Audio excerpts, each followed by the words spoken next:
But it's been fun, so we're looking forward to that. We're going to try to keep this informal. If anybody has any questions or comments as we go along, feel free to yell them out. And better yet, if you have answers to the questions, that would be even better for us. So we appreciate it. I don't know what the red splotch is in the right-hand corner. That was never there the whole week, but if it's here today, it must be our electronic, our electricity. So I don't think it's going to affect the program. This is when you check into the Zion website. You see a little bit of the history shown. In particular, they talk about, or it talks about Zion Reformed United Church of Christ, originally the German Reformed Church, being the oldest church building in Washington County. Of course, as some of you have, I'm sure, read and heard about, during the Civil War, the church's bell tower was used as a lookout by Union troops under the command of General George Custer of Custer's Last Stand. When you look at the walkingtours.marylandmemories.org website, you also see a little bit of the history of the walking tours, mainly referring here to a cemetery of some of the earliest settlers, including veterans of both the Revolutionary and the Civil Wars. So this was the room that has become the historical room around 1957. You see a couple of primary teaching classes there. Margaret Walker's class. I'm in that picture somewhere, but I'm not sure exactly where. Some of you others may be in there as well. Jim Rice was also teaching in that room, and I think Mom was teaching there too. That, by the way, at the bottom, that's probably the original drawing when you heard about the historical, or the room to be made into the history room, the historical room, which is one proper name. That's kind of the first drawing. It turns out that the furniture and the cabinets are pretty much where they were when we put that first drawing in.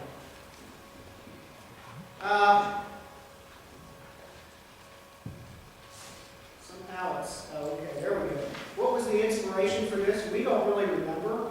Somebody said, hey, why don't you come up and, why doesn't somebody come up and organize all the historical documents and artifacts?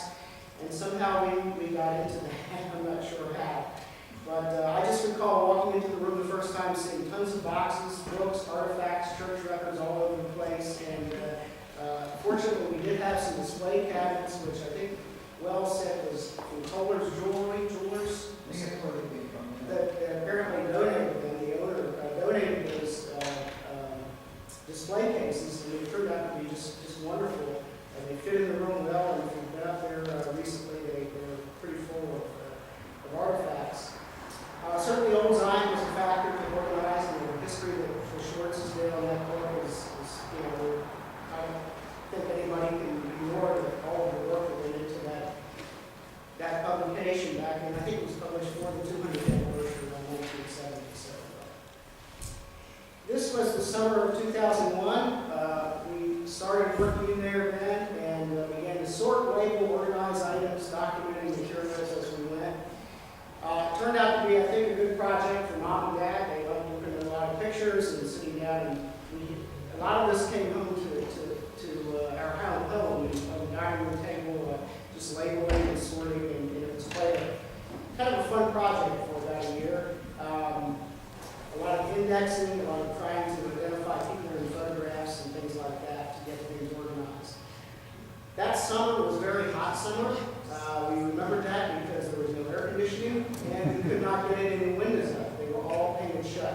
I don't know if that's, I believe that may have changed, but so we could work up here for a limited time. But that's why we ended up taking a lot of stuff home and working on it at the dining room table. I actually created the labels for all the display items, and we also, as you may know, see in the cabinet there are a lot of Bibles from the 19th and 18th centuries. We also have 30 Bibles up there that I've seen in the historic in nature. We really didn't do much with the room since 2002 due to some health issues and personal just schedules and that sort of thing, and really didn't know where to go any further with it at that time. So this is what the room looks like today. It's still pretty much in good good shape, pretty much like it was at 2001, 2002, except that there's a lot more stuff added, sitting on tables, on the floor, falling out of boxes, and looking for a home. But that's great. It soon needs to be archived, in other words, you're going to really get out of control. And these are just some of the items, the cups, the crosses, cradle rolls, there's photographs, artifacts, there's an old news there that we found about, what, a week ago, and we weren't sure if that could have been from the original door, the original church, or not. It's one of the items that's up there that's a mystery, it's just not labeled. So if any of you have any thoughts on that or information, we'd be glad to hear it. Those are the kinds of items that are up there that are just kind of mysteries, and maybe a little bit of research would help turn up, maybe if we could find a drawing with that door and the hinge, we could pinpoint to the date. These are some more artifacts. Of course, the guy in the red sweater is not an artifact. He is the artifact.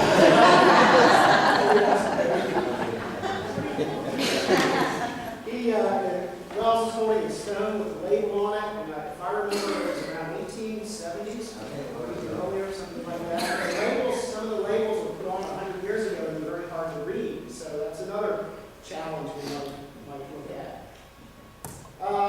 And again, some of the files you see here, we have plenty of file space, but we are running out of bookshelf space. So, those boxes you see behind the file cabinet are pretty much overflowing with primarily books, but also some papers. But I think the file cabinet there's a lot to be filed, but it will kind of hold its own for at least a while. Of course, the bells design are very historic in nature. The provenance is that they were cast around in 1785 in Rotterdam by the Bacher Corporation, and it's part English, part German. The Elizabeth Hager's wife's name is in German, so it doesn't have the H on it. It's Elizabeth Town in Maryland. The bells were rung on the Sabbath until 1878, and they survived. What did they survive? A very vicious storm, probably a tornado, and actually fell down to the street and were still operable, repairable. That seems hard to believe, but that's what the history says. There was also a fire, and in both cases, neither were seriously damaged when they were restored in the belfry. And in the bottom right-hand corner, that's my dad. He used to ring the bells in the 50s and 60s, and I believe then after that, actually trained some of the younger boys to ring the bells for the Sabbath. Is there still a bell there? Is there a working bell now? That is a good question. I don't know. Yeah, they're working. The answer is they're up there, and every time we go to ring them, the rope goes back around the hinge, and we're actually are looking at getting electronic ringers for those, so that they would. But you did manage to ring them when we put the flower cross up. Yep, we rang them last Easter, and the rope got tangled again. And then somebody has to go up there and untangle it. But if you look at those big round wheels there's a rope on that. And when you pull it, but if you get out of sync with the ringing of the bell, then the rope comes off. Well, I have a question. Are these the originals, or are these Those are the originals. the originals, so they've been bronze or something? Yeah, they took them out of there, and they used to have it sitting in the entrance of their church. Look at it. But there have been numerous articles, both in the local papers and in the Cracker Barrel and some of the other publications over the years on the bells. So it's really a fascinating history. Again, some of them, yes. What? Are any of the Bibles in German? Oh, yes, yes. Bibles are in German, and I believe some of the early records are partially in German, if I'm not mistaken. Yes. Some of the Bibles, and these are around vintage 1850, 1854, and so on. These are cradle rolls, which I wasn't familiar with, from roughly the turn of the century into maybe the 20s. I did find my grandfather's name in one of the cradle rolls on there, so it should have been probably around early 1900s, based on his age. Of course, the pipe organs have been written about many times. The one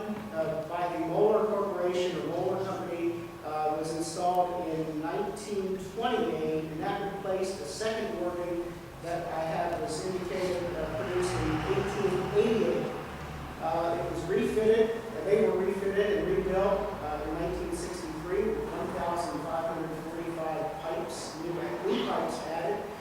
And in 1995 were converted to a solid state console. I think now there's over 2,200 pipes in the organ. This is a pewter communion service set, which is housed in the safe. And just reading the bottom here, it says two-piece pewter communion service used by the first congregation from 1770 to 1868. And I believe Kevin used those for the cornerstone ceremony about a month or two ago. And also for the Hager. Didn't you Well, use- this one was used for our service. Oh, yes. We use the Catoctin cups for both. Yes. So that's definitely a unique treasure that's up there, in value. Just a couple of the more legendary pastors that have served. I think Kiefer was here for more than 50 years or something, and Wagner was here for quite a while in the 20th century. I didn't have time to read too much about their backgrounds, but there are other pastors that have served here for many, many years, and a lot of them as well. Now, this was a surprise. A couple of weeks ago, we were up there looking around, and we noticed that this cross, a little wooden cross just sitting on the table, had a plaque or a commemorative plaque next to it. And just to read it, if you can't see it, this cross made of teakwood was taken from the deck of the USS Missouri, where the surrender terms were signed with the Japanese on September 2nd, 1945, which ended World War II. Now, whether this cross was on there at that time, which I'm guessing it was, because they made the plaque, it's not certain, but that is something that I don't think any of us were aware of. So that's just one of the many treasures that you'll find just snooping around. It really is a treasure trove. These are just some of the other items, and I don't know hardly anything about the chair or the candelabra and some of the crosses in the background. They're all waiting to be labeled, and researched, and authenticated. And this was another item on the table. It's a stained glass gift. It was presented to him, and I think after he passed away, the family decided to return it to the church, just kind of in his honor. Of course, this is a color painting of Zion by Clyde Roberts, and one of several sketches and paintings that Clyde drew and painted. Everybody's seen the picture of the sketch of the Zion Church on the program. I found it back in the mid-50s that he had drawn that sketch, so quite a history in that as well. Now, depends on how much time we have. The history of Jonathan Hager is quite debatable, actually. Some of the most fundamental questions about him, like the year of his birth, and the location of his birth. I'm going to give you a little light history of Jonathan Hager, but his birthplace, as far as his birthplace, there are two areas. There's Westphalia, which is up here in the northern Rhine area, and Heidelberg, which is what's called the Palatinate area. And there are claims from both of those regions that claim to indicate that Hager was from each of those. It's pretty certain that he was born in 1714 because when he came to Philadelphia on the ship in 1736, he was listed in the record as being 22 years old, which makes 1714 the date. There are a couple reports, and they seem pretty sure about him, that he was born in 1719, and we'll find out that date, unfortunately, has been carried all the way to his gravestone, which is an accurate date. But there are also claims for Hager originating from Odessa, Russia. Some South African people indicate that he was related to some of them, but was born in Germany in a town named Chemnitz. And not the most recent, but probably, I would say the best documented from my cursory reading so far has been one from Heidelberg in the early 1980s. Reverend Grove was contacted through the city of Hagerstown Visitor Center because they had received correspondence from a lady in Heidelberg, Germany, which is in the Palatinate region, the lower room, regarding the descendancy of her husband, thinking he was related to Jonathan Hager directly. She initially just thought what she knew about Hager it was because Hager's personality and his business acumen and so on were similar to her husband's. She did some more research and corresponded again with Reverend Grove, Linda Schwartz's, and people at the Hager House, and started looking for the records. We obviously need records to confirm any of this information. She finally claimed in 1984 that she had found the record of his birth in Heidelberg, and it read, Jonathan Hager, born 1719, apparently an incorrect date, emigrated about 1735-36. So that may be real. I mean, that they could have gotten the wrong birth. There's also belief in the 9 and 4 in European, and it's sometimes hard to decipher. So that seemed pretty good. She claimed to have found those records in the electoral Palatinate electorate, which is kind of like a court court records. But she was in poor health, and she said she never actually got down to the court to see them. It's a shame that she didn't send a relative or a friend to actually confirm that, maybe take a picture or a copy of it. But as far as I know, right now we don't have that confirmation. Around that time, I was traveling to Germany, and through Reverend Grove, found out about this correspondence, and I visited Ilsa Hager, Frau Hager, in Heidelberg. She served me a huge lunch. I went with a group of people, and I said, I gotta go eat lunch, and then he came back, and they said, you wanna go get dinner? I said, oh, no way, I can't. It's like a full German meal for lunch. And she was very nice, very stately. She was a professor of history. And she, again, was convinced that her husband was a descendant, a direct descendant of Jonathan Hager. And I corresponded with her into the late 80s, but that correspondence stopped, and I presume she passed on at that time. But never knew about the records that she had found, claimed to have found, until I read about it in the Cracker Barrel in 1987. So I don't know why she didn't mention that, but we didn't really correspond that much, but it was nice to visit her and meet her. So this is Hager's Fancy, which is now the Hager House. There's a picture in there of the recent service at the Hager House, and there's been quite a bit of writing, both again in local newspaper, Cracker Barrel, and so on, about this, about Hager and Hager's Fancy. Hager bought and sold many properties. I think I'm going to go back a little bit. Tom Grove, I know some of you remember, one of Arthur Grove's sons, did a landmark paper in 1970 for a University of Maryland history paper.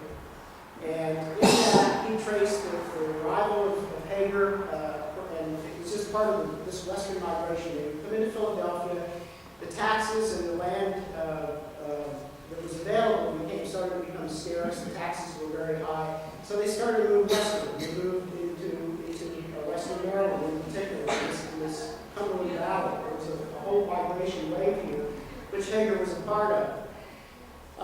One of the enticements that the Maryland people had that was made them come from Philadelphia and leave Pennsylvania into Maryland was that they gave them, I think, Lord Baltimore gave 3 years of land, 3 years of tax-free land, 200 acres to anybody who could come here.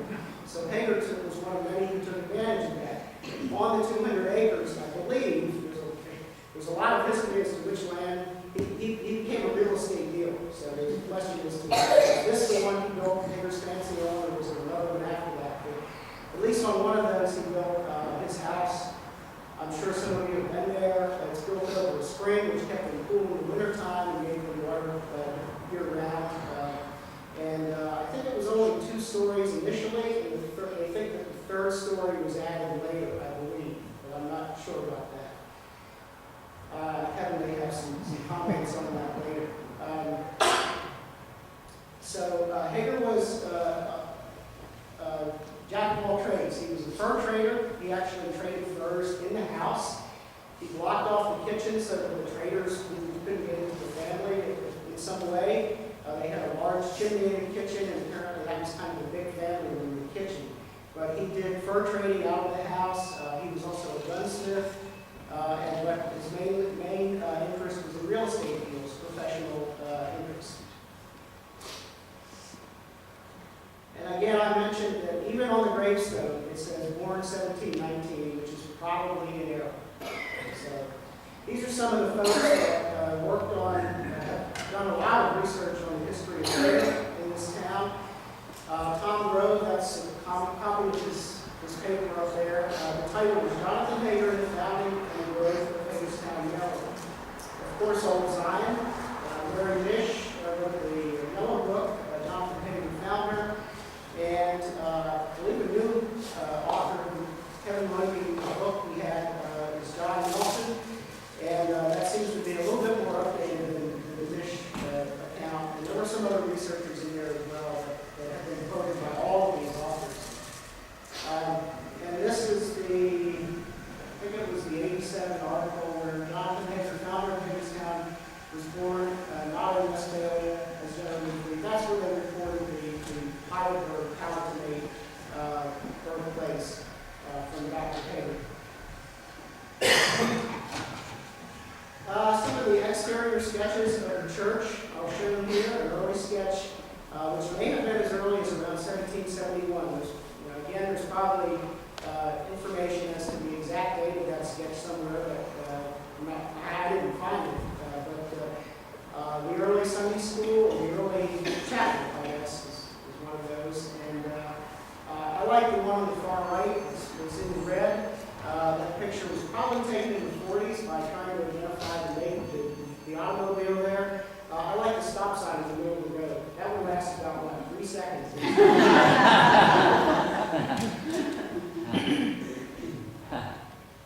And here are some of the images from the sanctuary, of the sanctuary. I believe the oldest one here is shown in 1889 in the upper left. There's one from 1924. Probably these are all on various anniversaries of the church.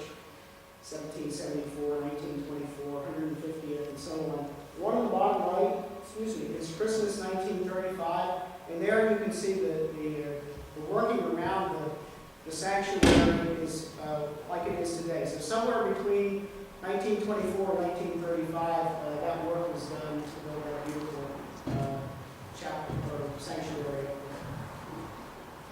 And this is a Google map of the Zion grounds. And, I'd like to ask Kevin if he wouldn't mind giving a couple of comments on the architecture, cornerstone, anything he wants to add about the building. Okay, if you're looking down on this, this is the sanctuary part here, this is the chapel where we're sitting, and this is the office and kitchen section.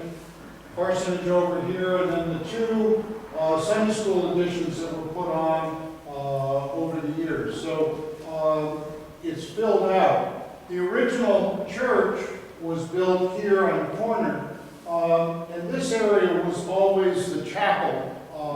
And originally there was a sort of a log building on this site, which is where the church initially met, and it was the Sunday school. And they ran, from the very beginning, they ran a school here. And they had a schoolmaster who was also the choir master. And for years he would live in that building. Later they bought some other property down on Franklin Street where that person lived. Well, there was finally a dispute and he went off and started his own school. But the original church would have been all but 23 feet of this section. It was started in 1774, finished sometime after 1775, and this addition of 23 feet, which is the last two bays on the church, were added just after the Civil War, around 1868. So it's really kind of amazing because if you think about what was going on here here in Hagerstown in 1774, I mean, people were still pulling rocks out of their fields and trying to establish a town here. And yet they committed to build a huge stone building. And the addition was added, as I said again, right after the Civil War, which was, I mean, Hagerstown was in the midst of the Civil War. There was the largest cavalry battle, urban cavalry battle, took place right up and down Potomac here. And so, right after the Civil War, things again would be just kind of coming back. And yet they committed to what I believe was pretty much a rebuilding of most of the sanctuary. If you go down in the basement, and I know all of you love to go down in the basement and go way back underneath the church, when you look at the floor joists and where the original was and where the addition was, you can't really see any difference between those joists. And so there's a good chance that they rebuilt the whole floor at that time. The floor of the original church was covered with bricks, some square bricks, which several of them are up in the history room.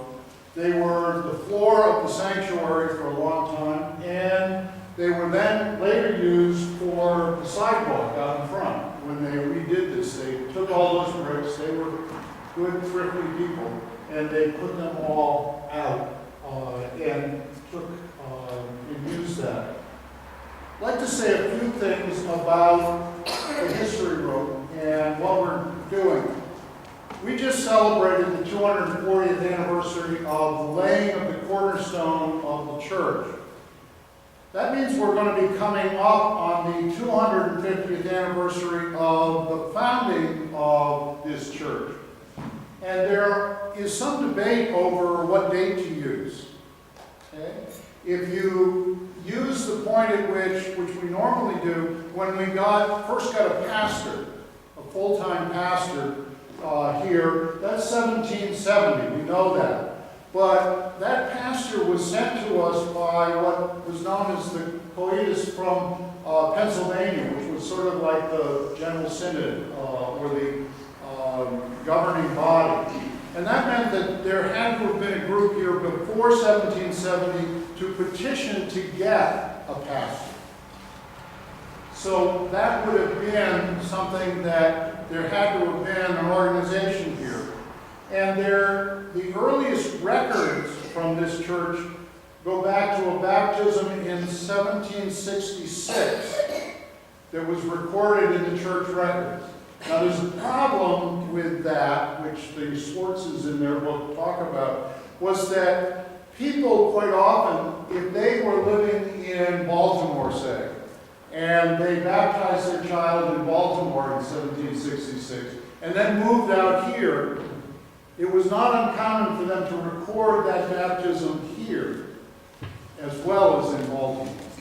And so it's not for sure, but I know that the church in Sharpsburg just celebrated its 250th anniversary, and they're going from the first baptism that was recorded there.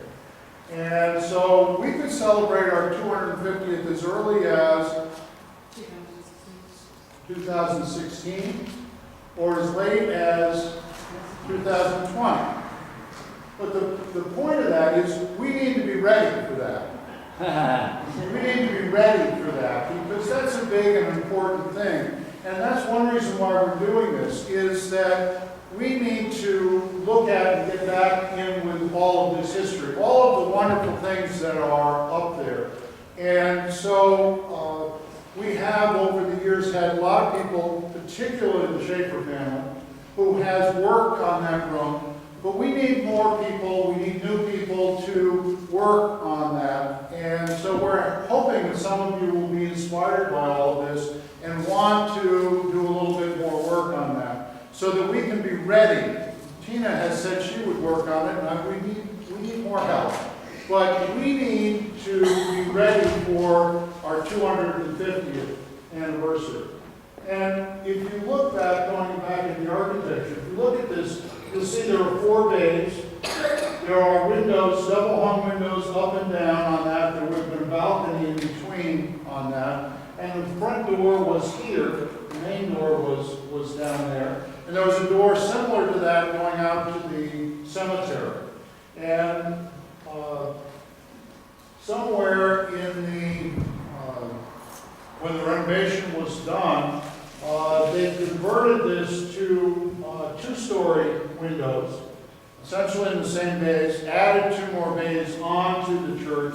And if you look from the outside, you will see that, and we don't really have one that shows real well, there's 1, 2, 3, 4, 5, 6 bays, windows along that facade. So it was clearly added onto, and that happened right after the Civil War. So you've got some good information. The Schwartzes did an incredible job of documenting history. They went all over Pennsylvania and Maryland, looking at records, getting things translated from the German into English so that they could record all of that. And that's in the book Old Zion. But there's an awful lot that we still don't know, that we need to look at. And we keep learning tidbits. Just the other day, I was here about 2 o'clock in the afternoon, and somebody rang the bell, and they wanted to get into the cemetery. And so I went out with the key and unlocked the gate, and they were telling me that they were relatives and descendants of Studebaker, the one who did the cars. And they told me that the original Studebaker came over on the same boat as Jonathan Hager. And the original Studebakers were wagon makers. And so they were interested in finding out more about Jonathan Hager because they were interested in Studebaker. So we keep finding out little bits and pieces, and we need to get some recording of this. We need to get records, and we need to keep working on some of the history. As I've done some research for both the Jonathan Hager service and for our own 240th, I find it fascinating to read some of the things that are available. J. Spangler Kiefer, who was the minister here for basically from the Civil War through the turn of the century, 50-some years, wrote a wonderful piece on some of the history of the church. And we have copies of that. Not many people have read them, but they're there. And we have other pieces that are out there that need to be looked at and recorded and kept track of.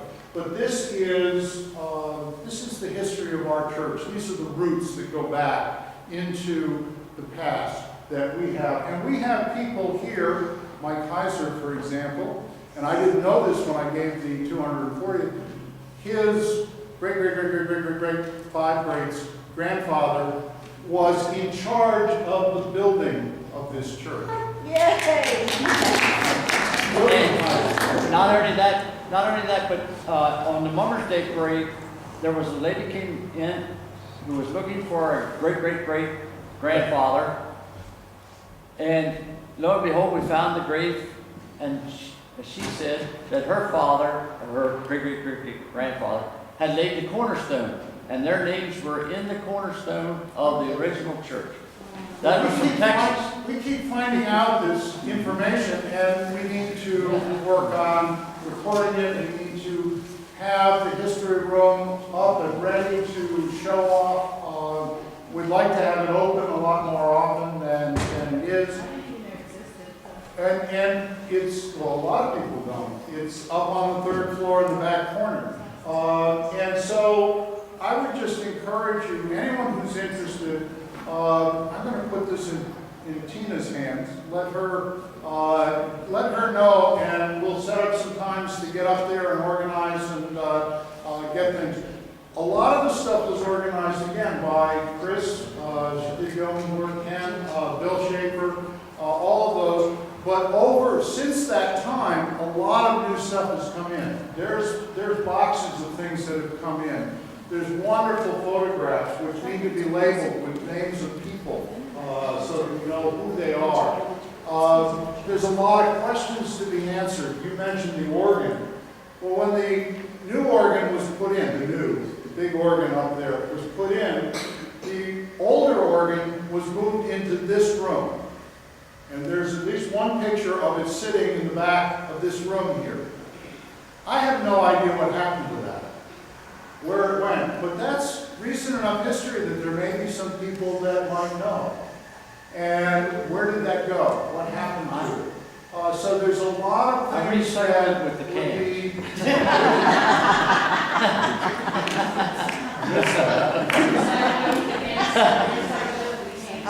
Oh, Margaret asked David what he apparently did David with wants the the organ. old pipes in the can recycled. Margaret But, asked David what he did with the old organ. He said, yeah, what did you do? I didn't do it.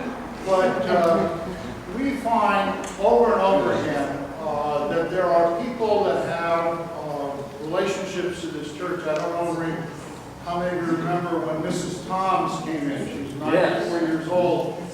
She had written a poem about when she went to this church early on. And she's still over in Frederick.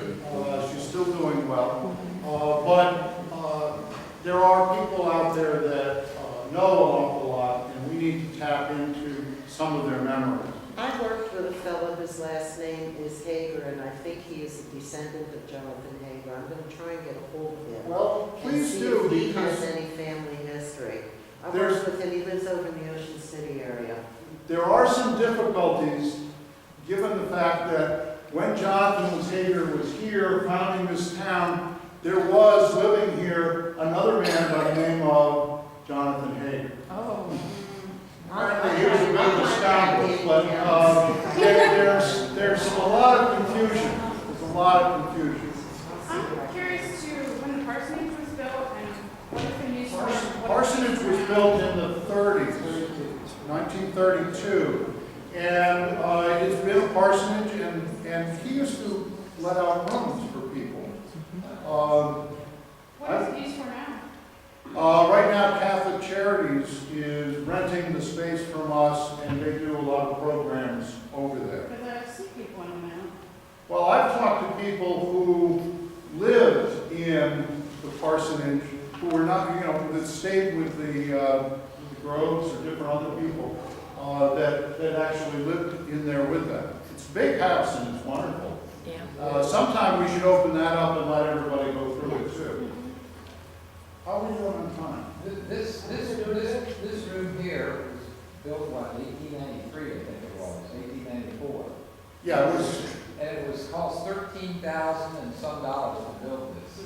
And the Good parsonage was, back in the 30s, it was 30-some thousand to do that. yeah. It's in, I think it's in the Yeah, it's in the books, there's a lot of information there. The office has copies of Old Zion, if anybody wants to buy one and take it home and read it. But we need to become more aware and do more work on the history that's going on here.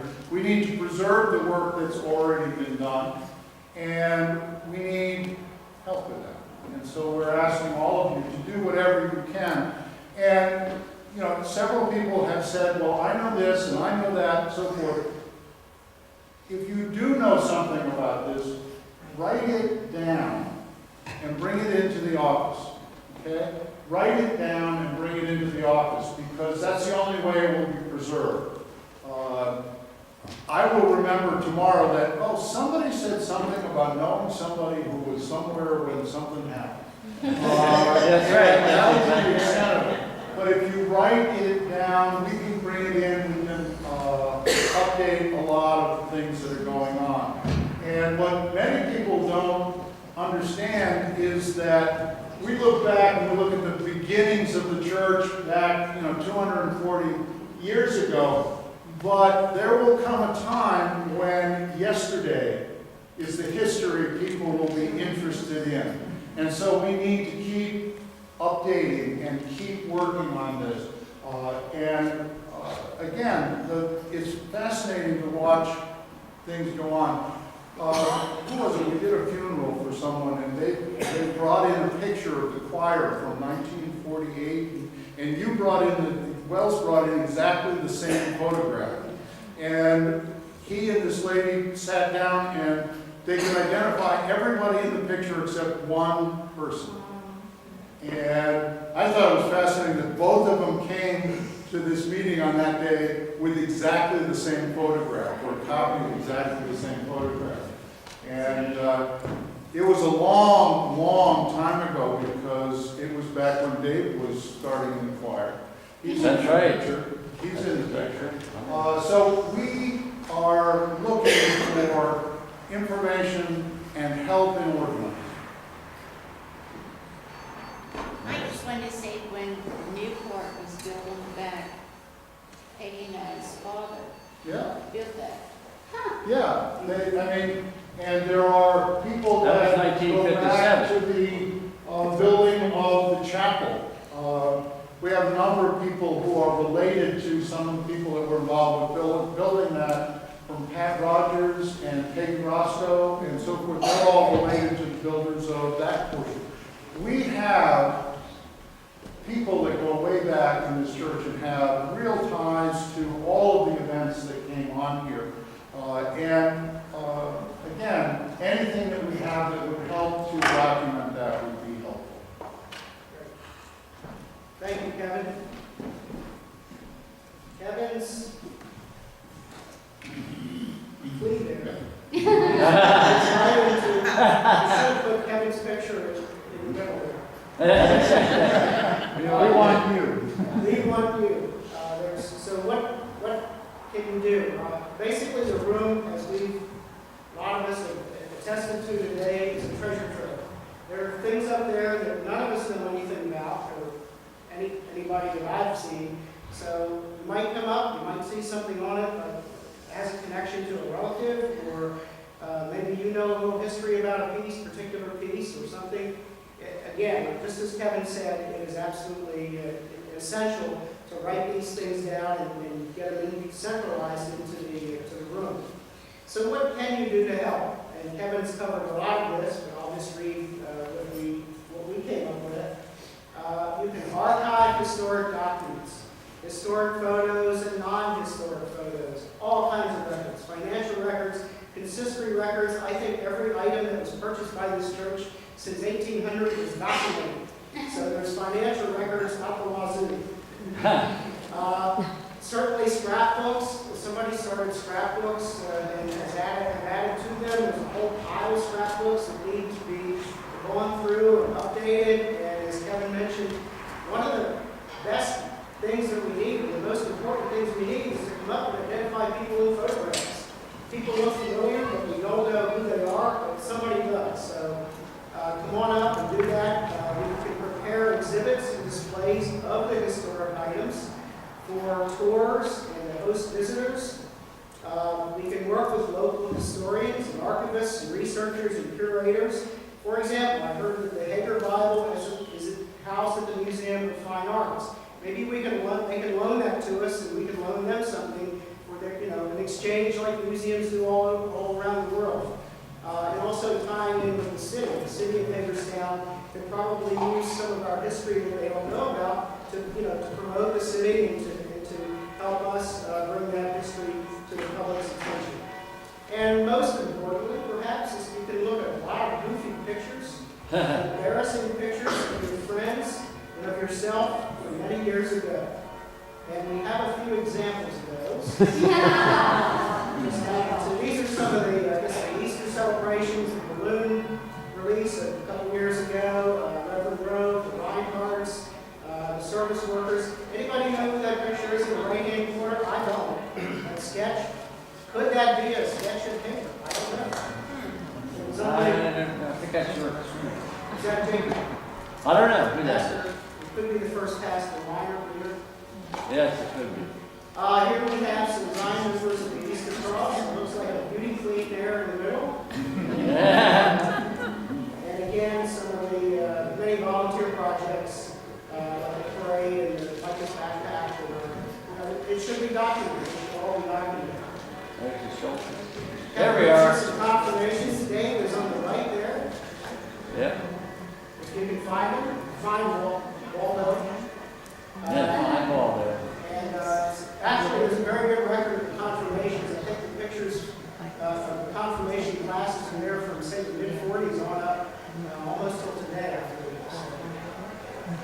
Who are the ministers? I didn't recognize the ministers. There's Wells. No, Reverend Oh, Rose. it's Reverend Dale, isn't it?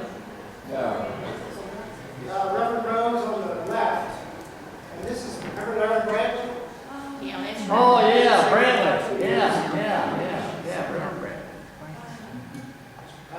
These are some more church members, some distinguished church members. I'm not sure if that looks like a Cub photographer on the right there. I'm not sure. He took some pictures. And that might be Daryl and his other brother, Bud and Jeff. Somehow he made it into a lot of pictures up there. And again, more friends. Maybe a chimney sweep looking for a chimney. I don't know. And finally, these are some of the beautiful stained glass windows. This is definitely another topic for research.